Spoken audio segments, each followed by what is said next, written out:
News, ಇದು ನಿಮ್ಮ ಧ್ವನಿ. ನಮಸ್ಕಾರ, ಎಸ್ ನ್ಯೂಸ್ಗೆ ಸ್ವಾಗತ. ನಾನು ಎಸ್ ದೇವೇಂದ್ರಗೌಡ. ಇಂದಿನ ಮುಖ್ಯಾಂಶಗಳು. ಆಗಸ್ಟ್ 10ರಿಂದ ಬೆಂಗಳೂರಿನಲ್ಲಿ ಮೊಹಮ್ಮದ್ ಉಸ್ಮಾನ್ ಅಲಿ ಅವರ ಏಕ ವ್ಯಕ್ತಿ ಚಿತ್ರಕಲಾ ಪ್ರದರ್ಶನ. ಉಮೇಶ್ ಪತ್ತಾರ್. ಸಿಂಧನೂರಿನ ವೃತ್ತಿಪರ ಚಿತ್ರಕಲಾವಿದರಾದ ಮೊಹಮ್ಮದ್ ಉಸ್ಮಾನ್ ಅಲಿ ಅವರ ಏಕ ವ್ಯಕ್ತಿ ಚಿತ್ರಕಲಾ ಪ್ರದರ್ಶನ ವರ್ಣವಿಲಾಸ ಶೀರ್ಷಿಕೆ ಅಡಿ ಕನ್ನಡ ಮತ್ತು ಸಂಸ್ಕೃತಿ ಇಲಾಖೆಯ ಧನ ಸಹಾಯದೊಂದಿಗೆ ಆಗಸ್ಟ್ 10, 11, 12ರಂದು 3 ದಿನಗಳ ಕಾಲ ಬೆಂಗಳೂರಿನ ಶೇಷಾದ್ರಿಪುರಂನಲ್ಲಿರುವ ಕರ್ನಾಟಕ ಚಿತ್ರಕಲಾ ಪರಿಷತ್ ಆರ್ಟ್ ಗ್ಯಾಲರಿ ನಂಬರ್ 1ರಲ್ಲಿ ಹಮ್ಮಿಕೊಳ್ಳಲಾಗಿದೆ ಎಂದು ಚಿತ್ರಕಲಾವಿದ ಉಮೇಶ್ ಪತ್ತಾರ್ ತಿಳಿಸಿದರು.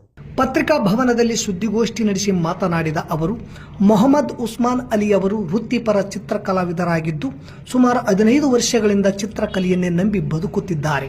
ಇವರು ಬಿಡಿಸಿದ ಅನೇಕ ಕಲಾಕೃತಿಗಳು ವಿವಿಧ ಗ್ಯಾಲರಿಗಳಲ್ಲಿ ವೀಕ್ಷಣೆಗೆ ಇರಿಸಲಾಗಿದ್ದು ಅನೇಕ ಕಲಾವಿದರಿಂದ ಪ್ರಶಂಸೆಗಳು ವ್ಯಕ್ತವಾಗಿವೆ. ಜೊತೆಗೆ ಹಲವು ಪ್ರಶಸ್ತಿಗಳು ಕೂಡ ಲಭಿಸಿವೆ.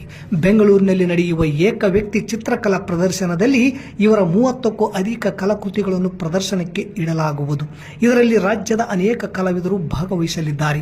ಏಕ ವ್ಯಕ್ತಿ ಚಿತ್ರಕಲಾ ಪ್ರದರ್ಶನವನ್ನು ಅಂತಾರಾಷ್ಟ್ರೀಯ ಚಿತ್ರಕಲಾವಿದರಾದ ವಾಜಿದ್ ಸಾಜಿದ್ ಮಾನ್ವಿ ಉದ್ಘಾಟಿಸುವರು. ಬೆಂಗಳೂರಿನ ಹಿರಿಯ ಚಿತ್ರಕಲಾವಿದರಾದ ಚಂದ್ರನಾಥ್ ಆಚಾರ್ಯ, ಬಾಬು ಜತ್ತರ್ಕ್, ಅಂತಾರಾಷ್ಟ್ರೀಯ ಜಲವರ್ಣ ಕಲಾವಿದ ಕಾಂತರಾಜ್ ಎನ್ ಮುಖ್ಯ ಅತಿಥಿಗಳಾಗಿ ಆಗಮಿಸಲಿದ್ದಾರೆ. ಹೀಗಾಗಿ ಹೆಚ್ಚಿನ ಸಂಖ್ಯೆಯಲ್ಲಿ ಕಲಾವಿದರು ಪಾಲ್ಗೊಳ್ಳುವಂತೆ ಕೋರಿದರು. ಸುದ್ದಿಗೋಷ್ಠಿಯಲ್ಲಿ ಚಿತ್ರಕಲಾವಿದರಾದ ರಮೇಶ್ ಮಾನ್ವಿ, ಮೊಹಮ್ಮದ್ ಉಸ್ಮಾನ್ ಅಲಿ, ಮಲ್ಲಯ್ಯ ಕೆಂಬಾವಿ ಇದ್ದರು.